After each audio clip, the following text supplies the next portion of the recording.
बोलो श्री कृष्ण भगवान की जय हो। श्रीमद् भागवत महापुराण की जय।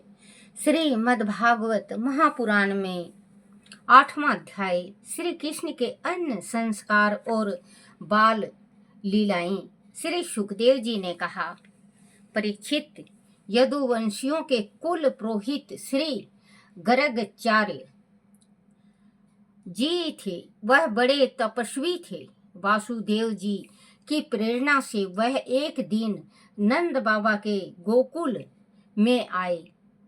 गर्गाचार्य को देखकर नंद बाबा बहुत प्रसन्न हुए। उन्होंने पूर्ण भक्ति भाव से आचार्य गर्ग का आदर सत्कार किया और उनकी चरण वंदना करके उनसे अपने दोनों बालकों का नामकरण संस्कार कराने की प्रार्थना की।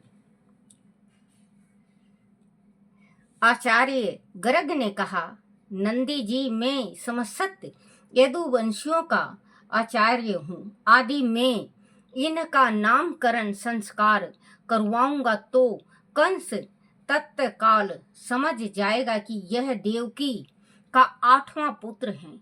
वासुदेव जी के साथ तुम्हारी गहरी मित्रता है। वह दुष्ट यहाँ यह संदेह करने से विलंब नहीं लगाएगा कि तुमने उसके पुत्र को अपने यहाँ आश्रय दिया हुआ है। जब से देवकी के 8वें गर्भ की कन्या से उसने यह सुना है कि उसे मारने वाला कहीं उत्पन्न हो चुका है, तब से उसे यह शक है कि देवकी के 8वें गर्भ से कन्या नहीं कोई पुत्र हुआ होगा। उसे वासुदेव ने चुपचाप कहीं छुपा दिया होगा। वह कहीं तुम्हारे पास तो नहीं भेज दिया गया।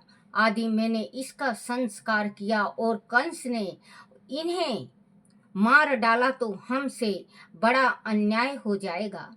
नंद बाबा ने कहा, आचार्य जी, आप चुपचाप रूप से गौशाला में स्वास्तिक वाचन करके इनके नामकरण कर दीजिए। मैं यशोदा और रोहिणी के अतिरिक्त किसी सगे संबंधी को भी इसकी खबर नहीं दूंगा। राजन, नंद बाबा के ऐसा कहने पर आचार्य गर्ग ने गुप्त रूप से उनका नामकरण संस्कार करा दिया। उन्होंने रोहिणी के पुत्र का नाम राम रखा और कहा, इसके बल की कोई सीमा ना होगी, इसीलिए यह बल राम के नाम से प्रसिद्ध होगा। उन्होंने बाल की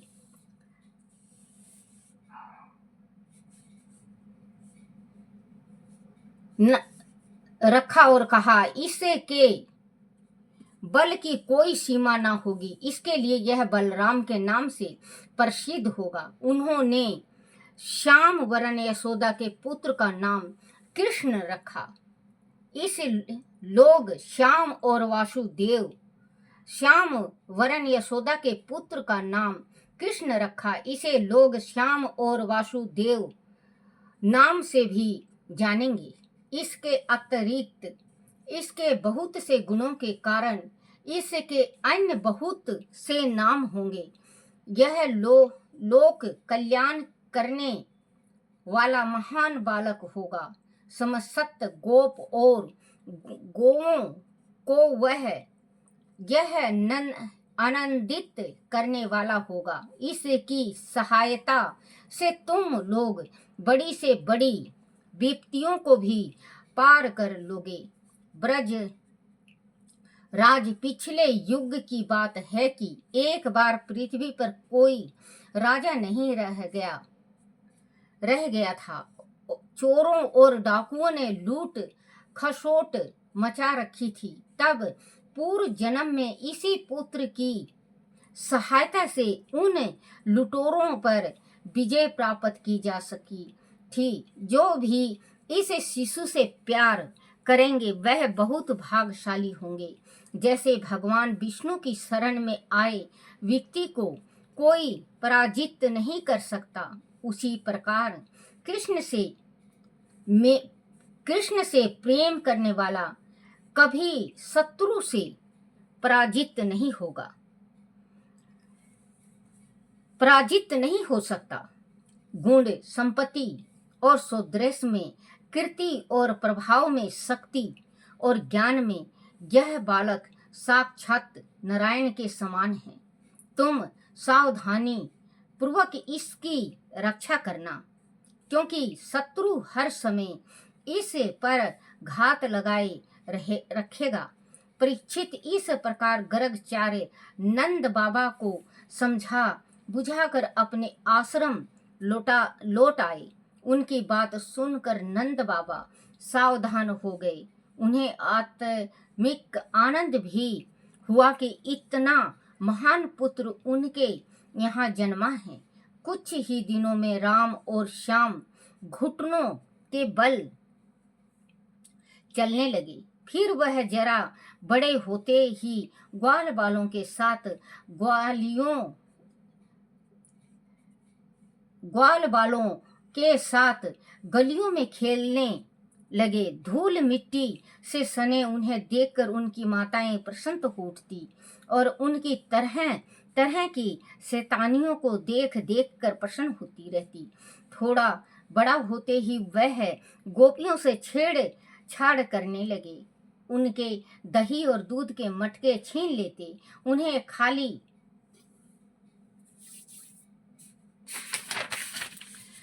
खाली करके तोड़ देते। घरों में छीकों के ऊपर रखे मक्खन को चोरी करके खा जाते। गायों के बछड़ों की पूंछ पकड़कर उन्हें ऐंठ देते और जब वह भागते तो उनके पीछे पीछे दौड़ते। गोपियां उनकी शैतानियां देख देख कर हंसती, गुस्सा करती। उनकी शिकायतें यशोदा और रोहिणी से करती और उन पर कोई प्रभाव नहीं पड़ता था। गोपियाएं भी उनके रूप माधुरी को देखकर प्रसन्न होती। उनकी इच्छा यह कभी नहीं होती थी कि उनकी माता उन्हें कोई दंड दे। उनकी बाल लीलाएं पूरे गोकुल में रहने वालों के लिए आनंद का विषय बनी हुई थी। गोपियाएं उनकी लीलाओं को देखने के लिए उस अपना काम धंधा तक छोड़ बैठती थी। जिस दिन उनकी कोई लीला नहीं होती उस दिन गोपिकाओं का मन उदास हो जाता और वह बालकों को देखने के लिए कोई ना कोई बहाना बनाकर उनके घर पहुंच जाती। राजन, ब्रजवासियों के कन्हैया तो वह भगवान है। वह परम सुंदर और मधुर स्वभाव के हैं। उनके बचपन की चंचलताएं बड़ी अद्भुत और मन को हरने वाली होती हैं। एक दिन सभी गोपियाएं यशोदा के पास आई और कन्हैया की करतूतों को बताने लगी। अरे यशोदा, तेरा लाडला कान्हा तो बड़ा नटखट हो गयो हेरी। गाय को दूहने का समय न होने पर भी यह बछड़ों को खोल देता है। हम उसको डांटे तो वह उल्टे हमको ही डांटने लगता है। हम उसका मुंह देखते तो वह हमें देख के ठट्ठा मारकर हंसने लगता है। हम कितनों की दही दूध को छिपा छिपा के रखे, पर वह और उनकी मित्र मंडली चुरा चुरा के सब खा जाते हैं। जो बच जाता है उसे वह बंदरों में बांट देता है। इतना ही नहीं, वह हमारी मटकियों को भी फोड़ देता है। छीकों पर रखे दूध दही को भी नहीं छोड़ता। कभी उखल पर तो कभी ग्वालों के कंधों पर चढ़कर वह तक पहुंच जाता है। कभी अगर पकड़ा जाए तो हमें भी चोर बना देता है। जैसे हमारे घर को मालिक हमारे घर को मालिक वही हो। गोपियों की बात सुन सुन कर यशोदा दिखावे के तौर पर बड़ा गुस्सा करती हैं कि आने दो उसे घर, इस बार उसकी खबर ना ली तो कहना। वह उसके समझा बुझा कर वापस भेज देती हैं। उसे घर अपने दो, उसे आने दो उसे घर, इस बार उसकी खबर ना ली तो कहना। वह उन्हें समझा बुझा कर वापस भेज देती हैं। वह कान्हा को घर आने पर दंड देने का विचार करती, पर उसके आते ही वह गोपियों की कई बातें भूल जाती और कृष्ण को दुलार करने लगती। उससे पूछती, क्यों रे, घर में मक्खन क्या क्या कम होता है जो तू गोपियों के घर में घुसकर मक्खन चुराता है। इस पर श्री कृष्ण कहते, मैया मैं मक्खन नहीं खाया। अपने कानों को हाथ लगा कर वह कहते, गोपियां तो बेकार में बदनाम करती हैं। एक बार कन्हैया ने मिट्टी मुंह में डाल ली तो बलराम ने जाकर घर पर कहा, माँ कान्हा ने मिट्टी खाई है। यशोदा ने कान्हा को पकड़ लिया और उसका मुख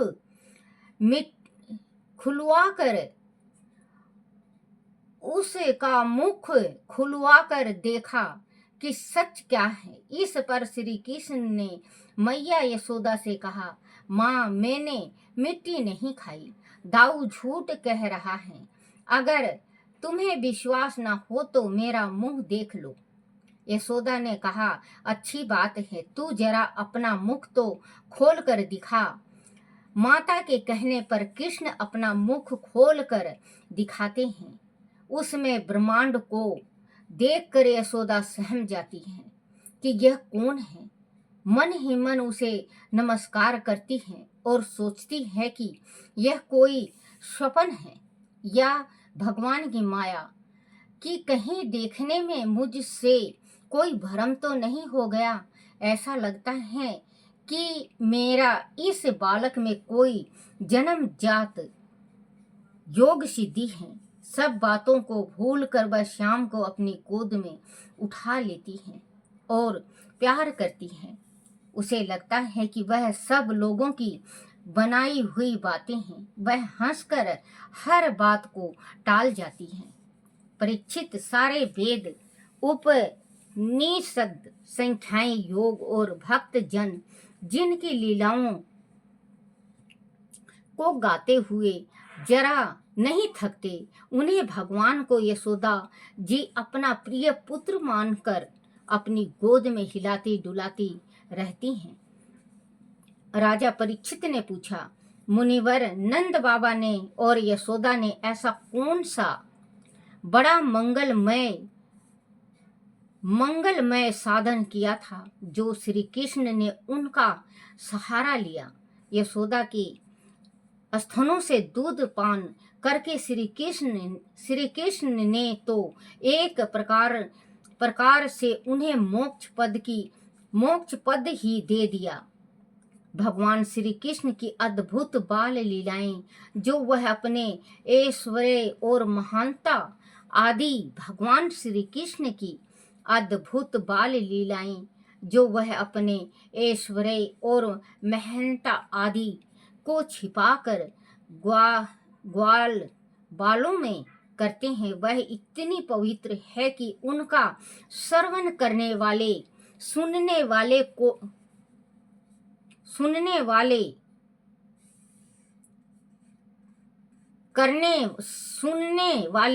श्रवण करने वाले लोगों के सारे पापों का नाश हो जाता है। त्रिकाल दर्शी ज्ञानी पुरुष सदैव उनकी स्तुति गान करते रहते हैं।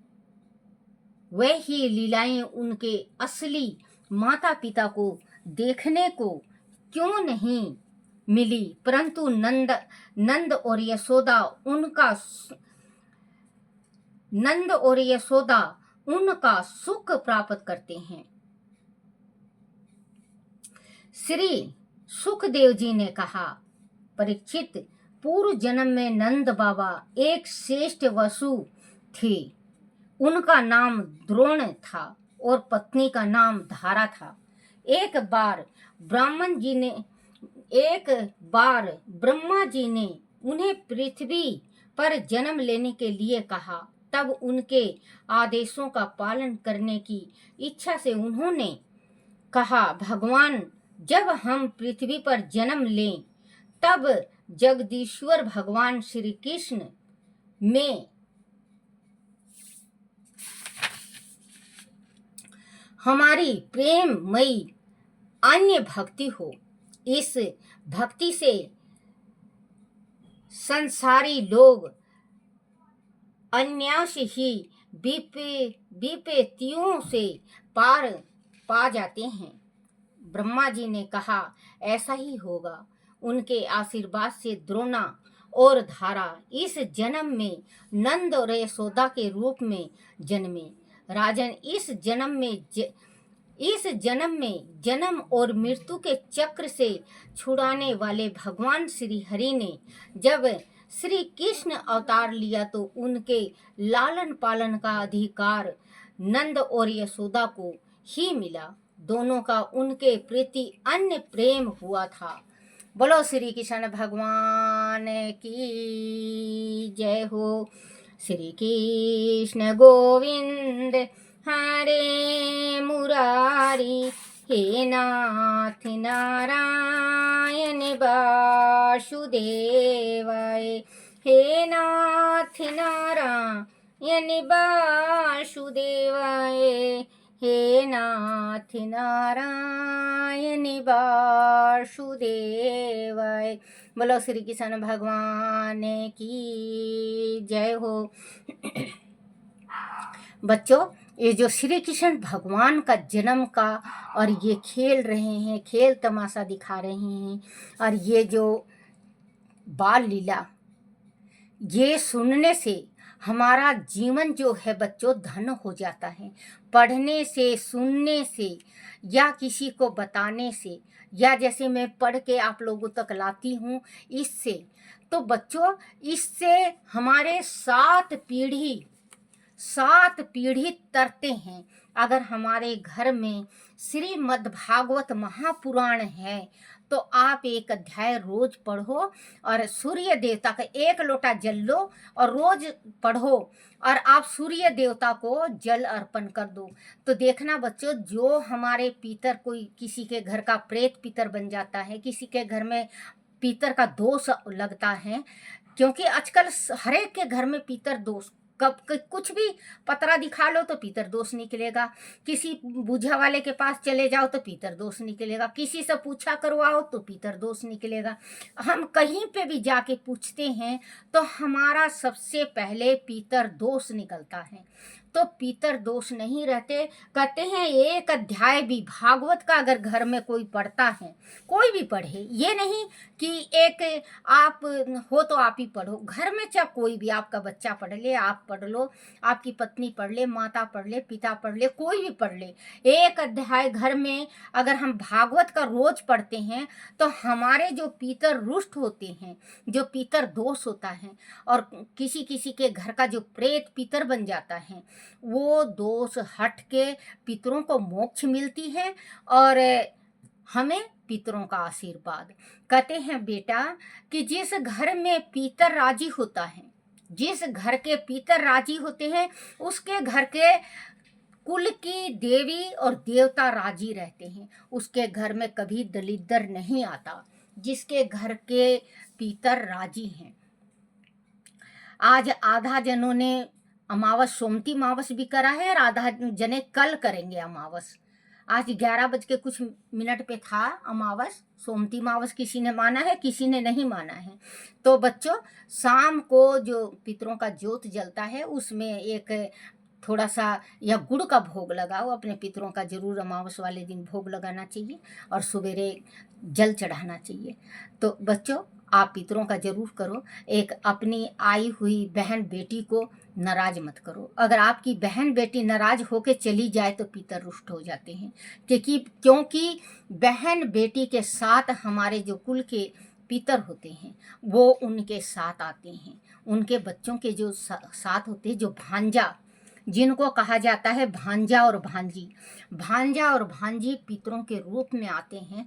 तो बच्चों, आप अपने भांजा भांजी को, अपनी बहन को कभी रुसा के मत भेजा करो, कभी उनको उल्टा शब्द मत बोला करो। बहन भूखी लेने की नहीं होती है, बहन लेने की भूख नहीं होता है बहन को।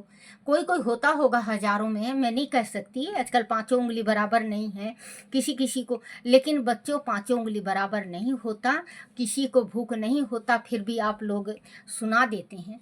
जैसे बहू सुना देती हैं, पत्नी सुना देती है, माँ तो खैर नहीं सुनाएगी अपनी बेटी को, माँ की तो जिंदगी होती है, पिता की जिंदगी होती है बेटी। तो अपनी बहन को या बेटी को कभी उल्टा शब्द मत बोलो जो कि आपके पितर रुष्ट हो जाए और पितर दोष लग जाए। पहले के ज़माना में पितर दोष बहुत कम को लगा करता और डर जाया करते पितर दोष से। आजकल हर एक घर में पितर दोष लगा हुआ है, हर एक घर में। कोई नहीं कह सकता, आप और मैं ये नहीं कह सकते कि हमारे पितर दोष नहीं लगा है। सबके घर में पितर दोष है। क्यों? क्योंकि हमारे घर में एक शुद्धि नहीं रही, रसोई में शुद्धि नहीं रही, और पितरों का जो हम पूजा पाठ करते हैं वो नहीं रहा। जो सुबह नहा धो के स्त्रियां रोटी देती थी गुड़ के साथ गौ को, वो नहीं देना रह गया है, तो पितर दोष लगता है। तो बच्चों, आप सूर्य देवता को एक लोटा जल, थोड़ा सा अच्छा डाल के, चावल डाल के, ये सूर्य को नित्य नेम सूर्य देवता को जल दो और गौ को रोटी दो, पितर दोष से मुक्ति मिलेगी। और आप अपनी बहन बेटी को उल्टा सीधा मत बोला करो, पितर दोष लगता है। अपने भांजे से पैर मत छुआया करो, भांजे से पैर छुआने से बहुत बड़ा दोष होता है। बोलो श्री कृष्ण भगवान की जय हो। आरती श्री भागवत भगवान की है, आरती पापियों के पाप को है तारती। आरती श्री भागवत भगवान की है, आरती पापियों के पाप को है तारती। बोलो श्री कृष्ण भगवान की जय हो। अपने अपने माता पिता की जय हो। अपने अपने गुरुदेव महाराज की जय हो। हे मेरे लड्डू गोपाल, हे मेरे बंसी वाले, हे मेरे गिरधर, मेरे से कोई भूल हो जाए, चूक हो जाए, कोई टूटी रह जाए, मुझे क्षमा करना, क्षमा करना, क्षमा करना। बच्चों, आप भी मुझे क्षमा करना अगर मेरे मुख से कुछ गलत वाणी निकल गई हो तो। बोलो श्री कृष्ण भगवान की जय हो। श्रीमद् भागवत महापुराण की जय हो।